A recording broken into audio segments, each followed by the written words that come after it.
Be the envy of the neighborhood. 860 KKAT, where the grass is always greener.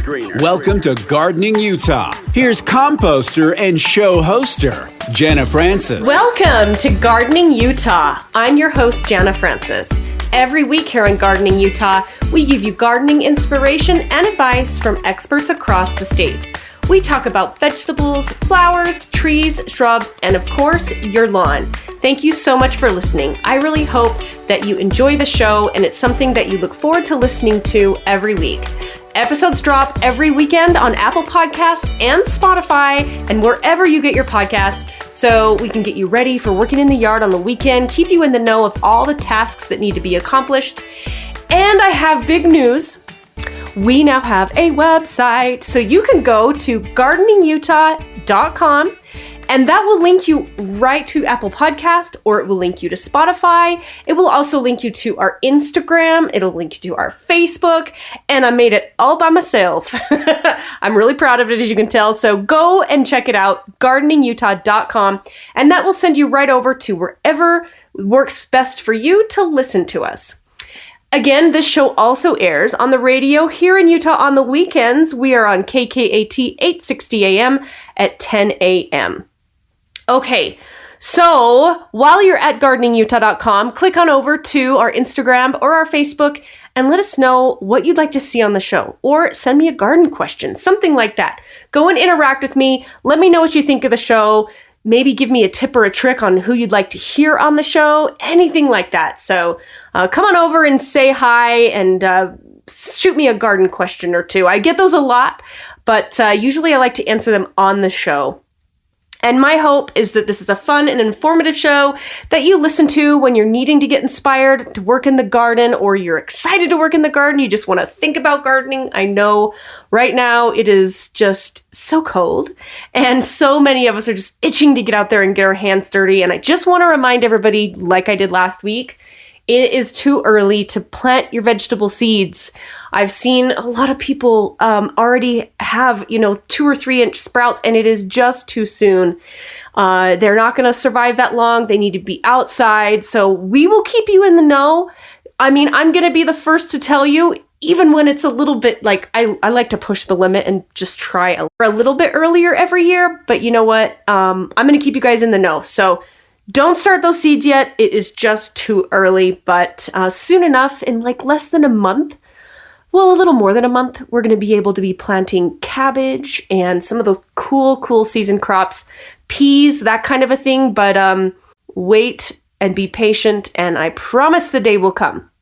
Okay, I am so excited about today's show. We are going to be, if you have fruit trees, we're going to be keeping you in the know on exactly what to do today. We cover a lot in this episode, and this is going to be part 1 because we also have a part 2 because we had so much ground to cover with regard to pruning trees. So today I have the pruner of all pruners, Alex Grover, horticulturist Alex Grover. He's been on the show before, and I also have Cameron Allcott with Progressive Plants, and we are going to talk pruning fruit trees. We're also going to talk about varieties of fruit trees, which ones you should never buy, and which ones you should jump on right now. So stay tuned. I'm really excited for this episode. But first, the tip of the week. 860 KKAT with your Gardening Utah tip of the week. And speaking of seeds, my tip of the week is the seeds that you can start in March. So I'm about to read off the vegetables that are the first round of vegetables that you can start in the ground as soon as the soil dries out in the spring. Average planting date between like March 1st to April 15th, depending on the weather. These are hardy, cool season vegetables. So get out your notepad, and maybe I'll just put these in the episode notes for you as well. We're starting with artichokes. You can get those in the ground. Asparagus, broccoli, Brussels sprouts. By the way, if you've never eaten homegrown Brussels sprouts, they're amazing. Cabbage, kohlrabi, onions, peas, radishes, rhubarb, spinach, and turnips. So those are the soonest seeds that you can plant outside for this upcoming growing season. And again, between March 1st and April 15th, as soon as the soil dries out in the spring is when you can get these seeds in the ground and we can get growing. So when you're at your local garden center, you can look for these seeds, and if you don't have them already, you can get them in the ground then. And that's your Gardening Utah Tip of the Week, brought to you by the Advocates. If you're in an accident, you deserve an advocate. Call 801-355-5550 or visit utahadvocates.com. Never miss a tip for your garden and never miss an episode. The Gardening Utah Podcast with Jana Francis on 860 KKAT. Okay. Now, did you know that you're supposed to prune your fruit trees when it is the coldest time of the year? Well, it's true. So we are going to be coming back after this break with horticulturist Alex Grover. He is the pruner of trees and the all-knowing of all things plants and trees. And also, I have a special co-host today. Cameron Allcott with Progressive Plants joins our discussion. And we tackle everything you're going to need to know to get your fruit trees pruned properly. We're also going to discuss if you're looking into getting certain fruit trees this coming year. We tell you the best varieties to buy and the varieties to avoid. And we just have an awesome discussion. I can't wait for you to hear it. So we'll be right back after this with Alex and Cameron right here on Gardening Utah. Stay with us. She's more than just gardening puns and sage advice. It's Gardening Utah with Jana Francis on 860 KKAT. Gardening Utah, available wherever you get your podcasts and at 860kkat.com/garden. Here's Jana Francis. Welcome back to Gardening Utah. I'm your host, Jana Francis. And guess what? I have a co-host today. I've got Cameron Allcott with ProgressivePlants.com here with me as a co-host. And we are going to be speaking with horticulturist Alex Grover, the all-knowing of all things trees. And Alex, it's time to prune fruit trees, which I'm surprised. It's freezing cold outside. And you don't think, okay, it's time to get out there and get those trees pruned, but it really is, isn't it? Freezing cold. What world do you live in? This ain't nothing compared to what it was when we were growing up. All of us are old enough to remember it got a lot colder. It sure used And to. that's one of the things we have to worry about on fruit tree pruning. We want the coldest point of the year to have at least hit. Oh. And 2 years ago, that was really rough because that hit in February. Unfortunately, I wasn't doing a lot of pruning that year because I was kind of sick. But this year, we've got to kind of watch that. I still think we'll be okay for February. But when we have this warmer winter, just kind of be ready for anything because we just don't know what's going to happen. It's just been a weird year. But there's a couple things to think about on pruning. One is there's science behind pruning. Science for why you do it. There's science for where you cut. And there's science for how you keep your tree healthy while you're cutting into it. Because, let's face it. If you're going to cut into a human, you don't want to just, jab them and say, yeah, I'm going to take out his appendix and then jab him in the heart. It just doesn't work. So you need to know where you're cutting. You need to know that science. And the other thing is the artistry to it. The science is actually fairly easy, but you use that artistic side to figure out how to get it to where you need it to go scientifically. And I found that the easiest people for me to teach pruning to are not the scientists, it's the artists. Because the science there's a lot behind the science, but the science you actually need to know is fairly simple. But the artistry connecting to that side that can look at it and say, oh, look at that, I've taken out a third of the tree, I need to stop right now. That's something that's very important, but is really, really hard to teach how to do it. But an artist usually has the familiarity with with spatial concepts and how to do all this wonderful stuff that's really hard to explain. Have a balanced tree, and that just comes naturally to somebody that's got some experience and some art ability. And most people do have art ability. 80% of people can do decent art if they put a little work into it. I'm not one of them, by the way. But but even though I'm not one of them, I can still master those concepts I need for pruning because I've allowed myself to learn that, taken some time and effort. Like anything who else. I think like the best teacher of pruning was Mr. Miyagi off of the Karate Kid.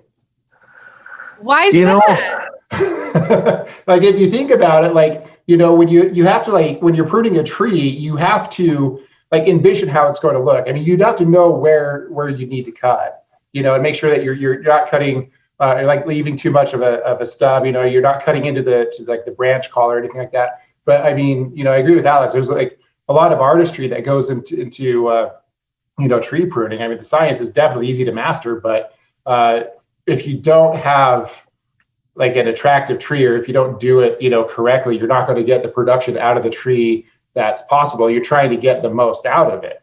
I mean, Alex is a really good pruner of trees. And so, I completely appreciate like what he says, and it just, the way that he talks about it just kind of reminds me of like that scene in Karate Kid where, Mr. Miyagi was teaching Daniel how to cut the bonsai tree in his little shop. So. Oh, that's right. Yeah. It's been so long since I've watched that. I don't even remember the scene. What? It's been decades. Oh my gosh. I got to rewatch. You got to watch Cobra Kai on, I've heard that's really on good. Netflix right now. It's actually really good. I've heard that too. I've heard it, but I've not heard much about it. But you brought it up and you said the word color. So I'm going to go into the science right now. And there are certain things you look for when you're cutting an entire branch off. One of those is the color. Now, if you take the branch, you look down and you go down to where it connects to the next branch or to the trunk, you'll notice that there's a certain swelling down there at the base. And it gets just a little bit wider. Sometimes it's very faint. Sometimes you kind of have to guess where it's at. But after you see a couple dozen of them, it starts making it clear. And you want to cut just outside that color. The other thing you want to look for is the branch bark ridge. And that is an area that kind of puckers up in between the branch that you're going to remove and the branch that it's attached to. If you cut through either of those actually contain the immune system for the tree. So you don't want to cut those off because you don't want to cut out the immune system. So you cut just barely outside those, and then there's going to be chemicals in those areas that combat fungus and bacterial infections. So it's really important that you don't cut those off because, again, if you take out somebody's lymph nodes, they're going to get sick because their immune system's not going to work right. Well, this is where the tree contains its chemicals that keeps it safe. Now, that's the first thing. Too, is to kind of add on to that, is I get a lot of questions a lot of time of people saying that, like, hey, should I cover this wound? Should I seal it up with something because it's like leaking sap? And Alex, I'll let you answer that one. Well, you're leaving it to me. Am I sappy or something? Anyway, the tree coverings, people are so worried about things getting in. The thing is, if your tree is actually flowing out, it's going to wash disease out. It's going to actually wash away the things that you're worried about. If you put a sealant over it, you're going to seal them in and give them lots of water. Mm-hmm. And we know fungus and bacteria generally are going to respond to a more wet environment. So with a few exceptions, there's always an exception, right? With a few exceptions, don't paint over your cuts. Right, because you're creating essentially like an abscess that can just essentially get infected. It's like when you cut yourself, just as a person, you generally want to just let the wound heal rather than trying to like cover it and protect it so much. And that, because like really deep puncture wounds and whatnot, I mean, they're going to abscess and create a bigger problem for you later on. And so, sometimes we love our trees too much. So that's a good point, is if it's bleeding, if it's oozing sap, it is actually protecting itself. It is washing away infection. If you put a covering on it, you're trapping everything that was on there in with lots of liquid. And that's just a recipe for, well, anybody, I get athlete's foot from wearing boots. I can tell you, a lot of guys in the Army didn't have good ventilated boots. We all got it there. So that's your first thing. Now, if you're doing what we call a heading cut, where you need to take out part of a branch, but not the entire thing, you need to find a branch coming off of it that's a third of its size or larger. And then you need to cut just above that union. There is no protective immune system there, so you are taking a risk. But by having it a branch where it's connected there, it will actually wound over quicker, because that connected branch is going to have leaves that are going to provide energy. That means it can grow and it can wound over. Now, you notice I said wound over. When we as humans heal, all the tissue knits together and it creates a scar, but everything's connected together. A tree, all the live tissue, all the growing tissue is on the outer ring of that, and it's not going to reconnect to the stuff on the inside. It's not going to grow over and knit together to that. It's going to grow over, and a lot of times these trees, when you're removing them, yes, I get to remove trees on occasion, you can actually pop off parts of the tree, because they're not knitted together where that is. If you don't have enough growth around it to hold it in place, it'll just snap off. I was at a buddy's house doing his tree. He'd made some mistakes. I said, let me show you this. And I grabbed a 1-inch limb that had sprouted where he'd made a bad cut, and I just pulled it a little bit, and the thing snapped right off. Oh. And so when you're doing that to help avoid weak limbs growing, to help avoid death, to make sure that your tree is putting energy into repairs, if you cut something, you have to have something else that's going to provide energy to where that cut is. So if you have to do a removal that's the main branch rather than subordinate branch, make sure you cut it to just above the subordinate branch so it can do all these things, so it will make it to be healthy. That's 90% of your science right there. Now, as you're going in and cutting, you've got to remember, you've got to limit how much you want to cut, because your tree will get very mad at you if you cut out too much. Now, generally people don't kill a tree by cutting out too much, at least not short term, but they do make it mad, and it grows a lot of what we call water sprouts that are just straight upward growing stuff in the tree and around the base of the tree.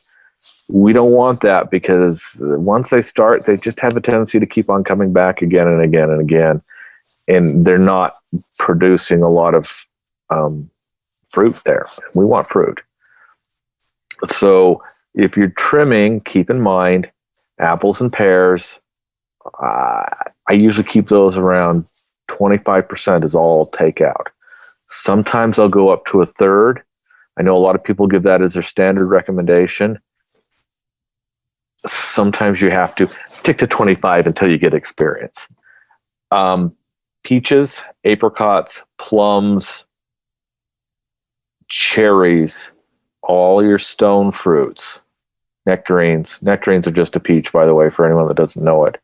All your stone fruits, you can take up to 50% off. Now, I have to stop here because I know what people say. I say you can take up to 50% off, and they interpret it, oh, I need to take 50% off. No. You can take up to 50% off, but you have to look at the needs of the tree, determine whether you want to do that. Some trees I do, some it's like, no, I need this branching. Okay, the next thing is you have to determine what shape you're going to trim it into. Now, there are actually probably dozens of ways you could trim a tree. There's 3 I focus on. One is open center. Open center is good for all your stone fruits. It's good for some apples. It's good for most apples can handle it. It's not really good on pears. I've got one pear that's trained that way. It is not my intention. The tree just went that way, and by the time I got there, it was doing its thing, and I just kept it up.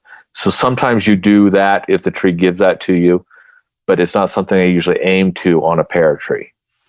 Again, if the tree's going that direction, it's going that direction, you kind of run with it. Now, the second kind of pruning is what we call central leader. And that is basically choosing a branch more or less in the center of the tree and letting it get tall and then kind of pruning everything around it. This isn't done as often because it leads to a larger tree. It's productive enough, but I don't really want a productive tree that's 20 feet tall. My father-in-law's got enough of those. Thank you. No, I do not want my trees to be 20 feet tall. And the third way is what we call modified central leader, where over years you progressively keep that central leader from becoming too tall and then trimming everything around it so it's going to be the tallest thing. I found with those that sometimes when the tree gets old, you end up turning it into an open center because there's only so long you can keep that branch in the middle without it getting really, really tall. But if you do have to take it out, if you've done it right, it can convert to an open center. Now, again, the modified central leader will work with pretty well any common fruit tree. It'll work with your stone fruits. It'll work with your apples. It will work with your pears. Now, pears, I like to do something a little bit different. I like a 2-leadered pear. It is not the most aesthetic thing in the world, but pears are more likely to get fire blight. And so if I have 2 leaders, if I get one side that gets really sick, I can cut it out and I've still got a fair amount of tree. You're a crazy man. It works great. That's the thing, it works great. That's not why I think you're crazy. It's just because for me, I like dual leaders kind of scares me because I worry about things like bark inclusions and stuff like that. And we'll be right back right after this quick break on Gardening Utah. 860 KKAT with Jenna Francis and Gardening Utah, where it's always mulch time.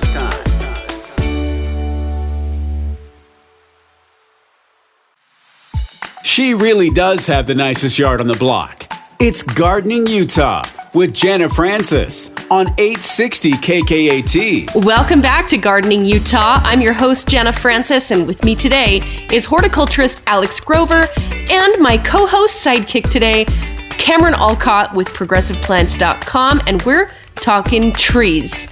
So I'd be kind of curious, how do you train the double leader? Are you making a cut to get more of a lateral branch out of it instead of 2 growing together and including the bark? It's very careful on monitoring it. You have to take what each variety and each tree gives you. And I don't care if it's the same variety and they're clones. Trees have personalities. Oh yeah, they do not. They may be clones, but they do not all show up the same even under the same conditions.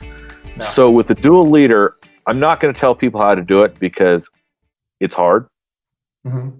I think Cameron was good, but I think they should know that there is that out there.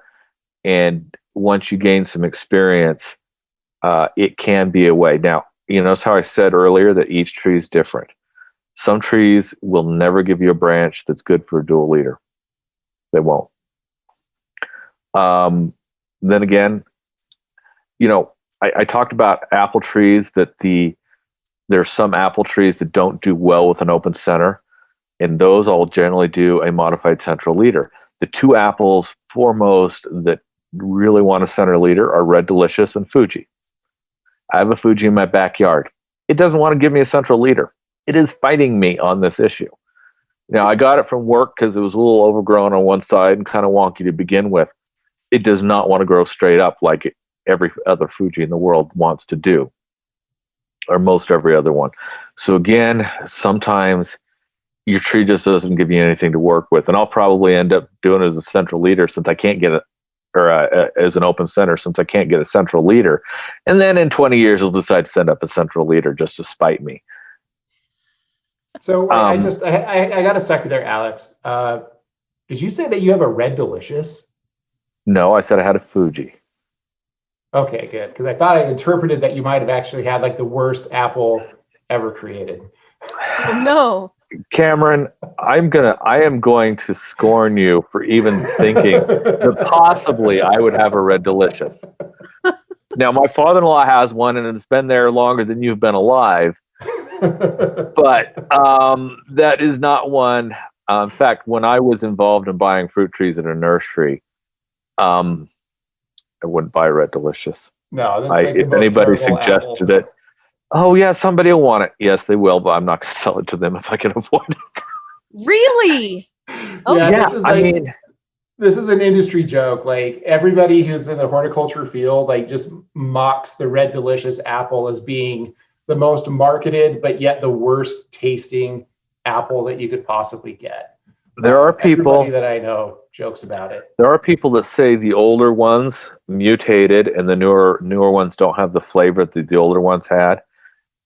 Again, the oldest apple tree I've got to test that on is nearly 50 years old. Once in a while, I'll get an okay apple year. Red Delicious just is not. It's not. No. There is one use for it. They make good dried apples. I'll okay. give you that. I'll give you that. But as far as canning, eating fresh, sauce, cider, it's the most annoyingly blah apple. See, and that I'm not kind of going to say it. To me, that like begs the question: is like, okay, why did this apple that is so unbelievably terrible end up being like dominating the market? Like you go into a grocery store, and I remember this as a kid. It mutated to be purdy. It has That's the only nice reason. red. It has nice red color, and people buy with their eyes. And all of us have suffered because of it. Right. So, I mean, but if you think about it, like with the invention of like photography and advertising and everything like that, I mean, like the Red Delicious, I mean, it looks very, very good when you take a photo of it. I mean, it gets people think like, wow, that looks delicious. What do they use in Snow White? A Red Delicious apple. Red Delicious apple. Yeah, if I ate a Red Delicious apple, I'd probably die too. Touche. I mean, no, I agree. There are many wonderful apples, and Red Delicious just isn't on my list for that. And I've got some friends who are experienced and know what they're talking about, who will say, well, I've tried one of these older apples, and it's better than, it's okay. It's better than, but if you can't get a hold of one, what's the point? No. Well, okay. So this brings up another point too, because like I know in Utah we get like a lot of apples that are, I mean, they're zoned here. Like the apples will live, but they actually never really produce fruit because chill hours or the growing season's too short or whatever. But the trees survive. So I get asked for at my nursery I get asked for like pink ladies sometimes. I'm like, yeah, I'm not sure that pink lady is going to ripen in time. I didn't buy pink ladies because of my concern with that. I did get some Arkansas black, which probably aren't any better. Yeah, did they work? But I don't know. I didn't keep track of the clients who bought them. Oh shoot! And I was the only one that at work could sell them because I know my apples, and nobody else knew their apples. So, how do you like them apples? Yep, basically. Yeah. So anyway, what are your favorite apples then? I mean, because I know that the listeners are going to want to ask, like, well, what apples should I get? Because if we don't know what we're getting sold, what are the ones that we should be looking for? That's going to depend a lot on the client. I dearly love Gravenstein apples. Okay. It is a wonderful flavor. It does not keep very well. It's not a storage apple, so it's one you're gonna need to use in a week or two. Mm-hmm. But it's got a nice, just beautifully balanced tartness on it. And this is a very vigorous growing tree, so good luck at keeping it at 12 feet. It is a triploid. It's got an extra set of genes, and that means that it's got a little bit more energy, a little bit more vigor.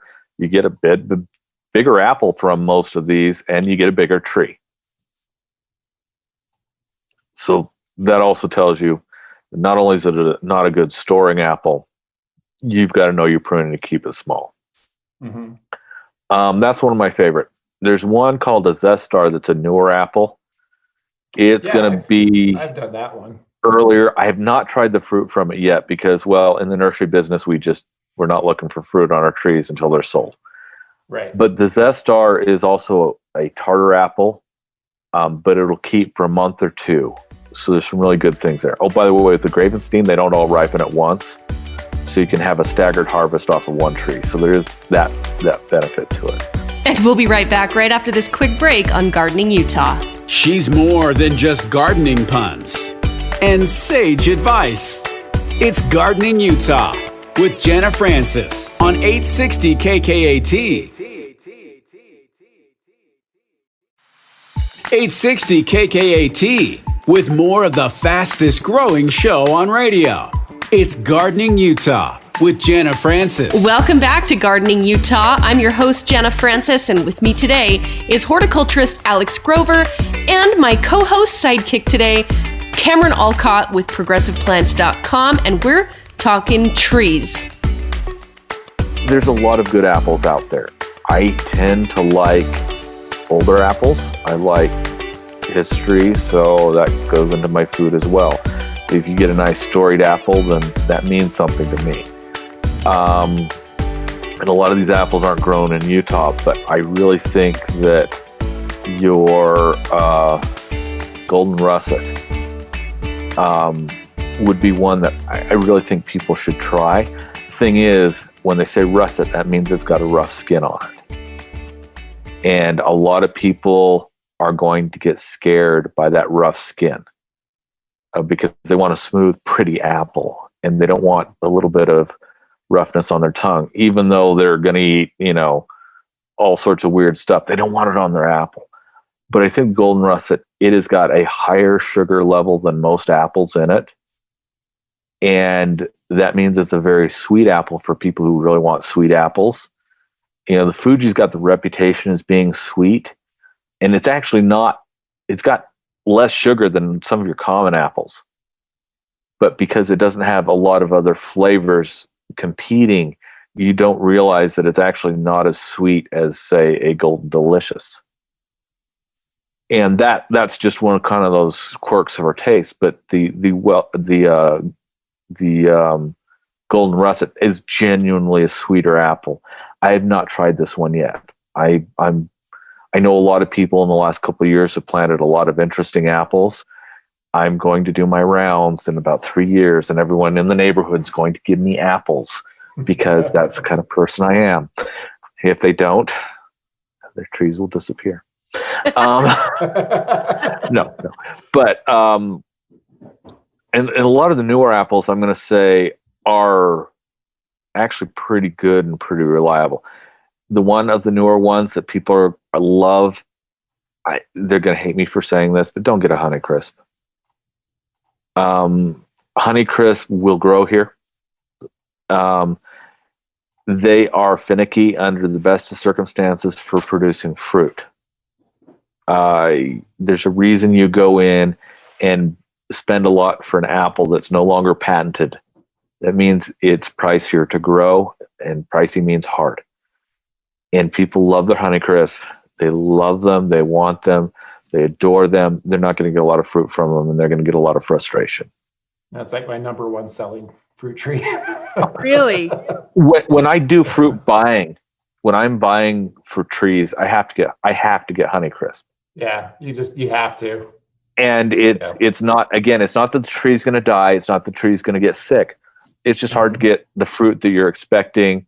I forget exactly how it's temperamental, but it doesn't like the heat.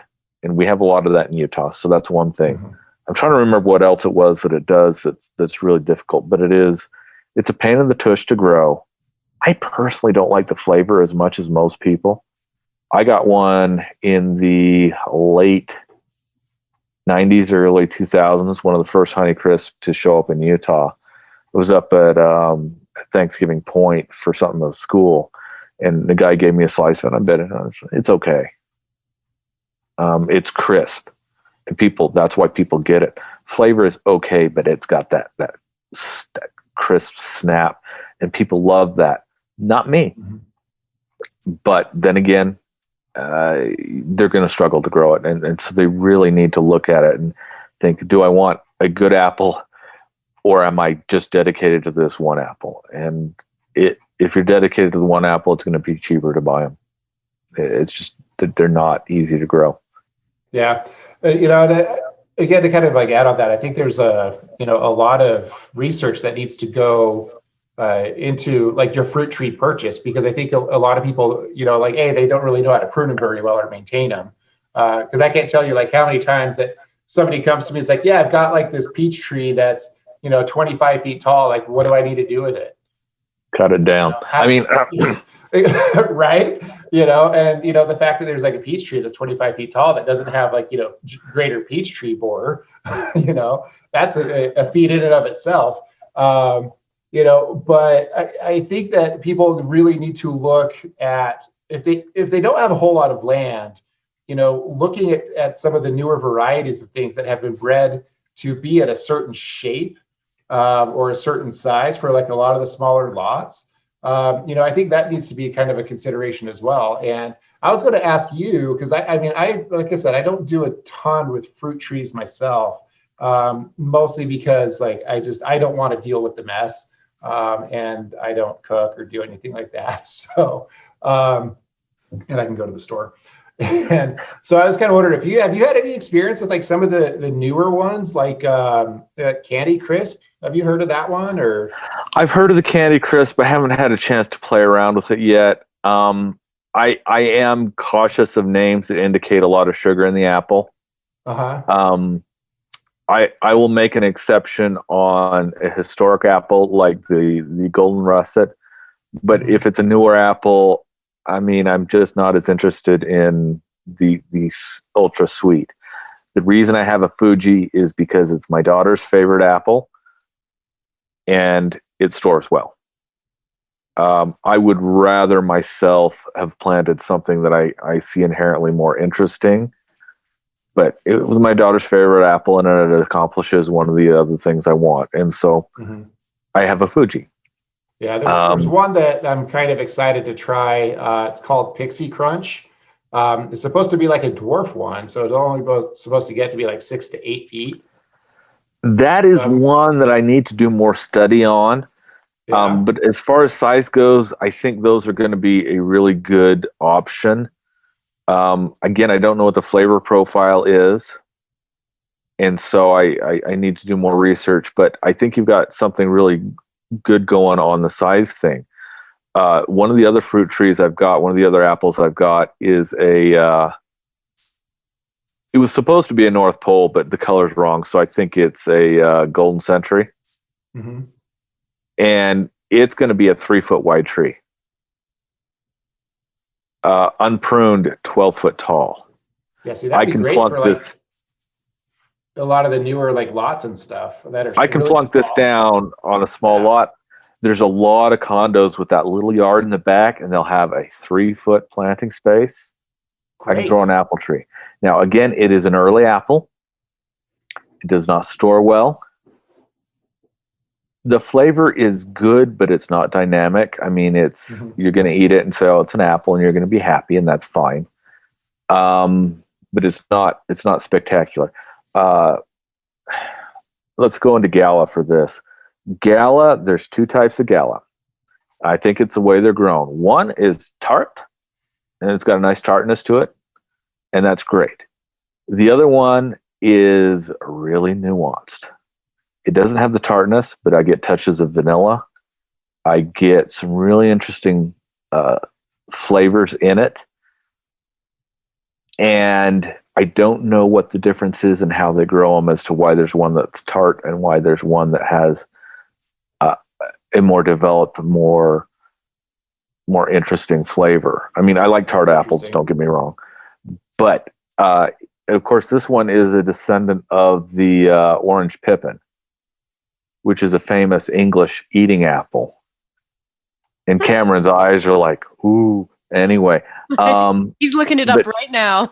Well, it's funny because I'm growing something Newtown pippin. Newtown pippin. Now, pippin is a generic name for apple. Oh. Okay. Now, a Newtown pippin, I don't remember the flavor profile on it. I don't think it's one of the more spectacular things. But if I'm recalling right, that is one of the apples It's an heirloom. It's an heirloom apple. And Martinelli's, that's golden green. Martinelli is believed to use that for a lot of the base in their cider. Mm-hmm. In their non-alcoholic cider. I need to specify that because real cider has alcohol in it. Whether you're Mormon or not, real cider had alcohol in it till Prohibition. Only then did we start calling things cider that were not cider. So, just let's get it straight there. Yeah. If it's not fermented, it's really just apple juice. If it's fermented, then that's cider. I realize that our language has changed, but we just simply have to define it the way it should be defined, the way the rest of the world defines it. So for the sweet juice that Martinelli's makes, Newton Pippin is, if I remember right, one of the major constituents that they use. Mm-hmm. And I'm going to say this also, Martinelli's, whether you like them or not, they're very consistent in their flavor profile. They're really good at getting the blend to be consistent year to year. So now we've opened up a bunch of stuff that apples can be good for juice, they can be good for cider, and there's a bunch of other stuff. And that's the difficulty that you get when you go into the apple rabbit hole. Yeah. Is a peach is a peach is a peach. There's different varieties. There are differences in between them, but they're not nearly as much as an apple, because a peach, you'll get some tart, you'll get some sweet, you'll get some just peachiness. Apples, you can get touches of vanilla, you can get touches of cinnamon, you can get strawberry flavors. Just this whole broad breadth that most people don't even have the vocabulary to describe. And as I'm getting older, I'm appreciating, I've always loved a nice tart apple. Not along the lines, Granny is almost too tart unless it's actually ripe. You get a ripe Granny Smith apple, it's a different experience than what you're usually going to get at the grocery store. It's a different apple. Yeah. And they pick them unripe because they transport better that way and they keep better that way. And I get that. Of course, the other thing too is Granny Smith is almost as long a growing season as your Pink Lady. Yeah. And so getting really ripen until like November. Yeah, it's really hard to get one that's really actually fully ripe. And so that's always, but when you get one, once in a while, you'll find one in the store that's really ripe and they are really sweet. And then that tang comes in and it's not overbearing.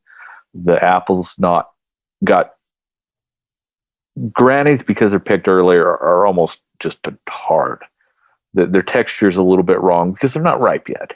But if you can find one that's actually been ripened on the tree, it's a lot different apple.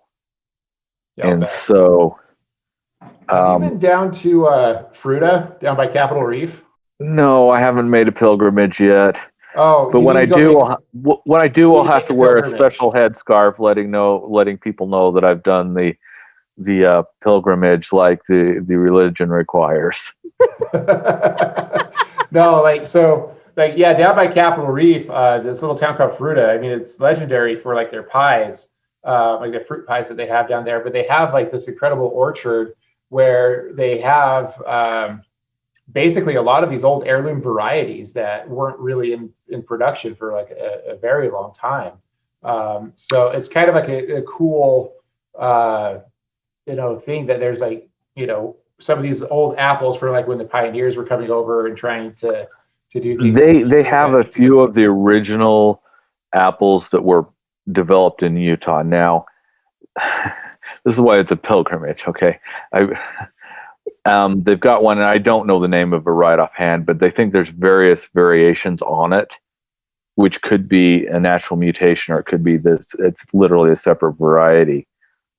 But I want to go down there for this apple. It's not even got a proper name. It's got a number. We're out of time for this week's episode of Gardening Utah, but you want to make sure to subscribe wherever you're listening, whether you're on Apple Podcast or whether you're on Spotify or wherever you get your podcast, because next week, Alex is going to be back and he's going to tell us more about this incredibly amazing apple, where to find it, and what it is. And we're going to continue on with more on apple trees, as well as we're going to get back into fruit tree pruning and everything that you need to do in your garden this time of year for those trees. Thanks so much to Alex Grover and to Cameron Allcott for joining me today and giving us so many great tips. Thank you so much for listening. Shout out to our producer, Lambo. I'm Jenna Francis. See you next week right here on Gardening Utah. And remember, grow big or go home. When you're ready to grow big or go home, make your neighbors green with envy. Get the Gardening in Utah podcast, Gardening Utah, available wherever you get your podcasts and at 860kkat.com/garden. We are supported by ProgressivePlants.com. ProgressivePlants.com. They are your neighbors next door and experts at helping you choose the perfect and unique plants that will thrive in your location. Progressive Plants is passionate about helping homeowners, expert gardeners, novices alike choose the correct plant for your soil. They don't just grow plants, they know plants. Let Progressive Plants help you today. Just go to ProgressivePlants.com and check out their wide selection. You can also go to the Design tab and look at the expert designers that they have that can help you plan your perfect yard. Visit ProgressivePlants.com today.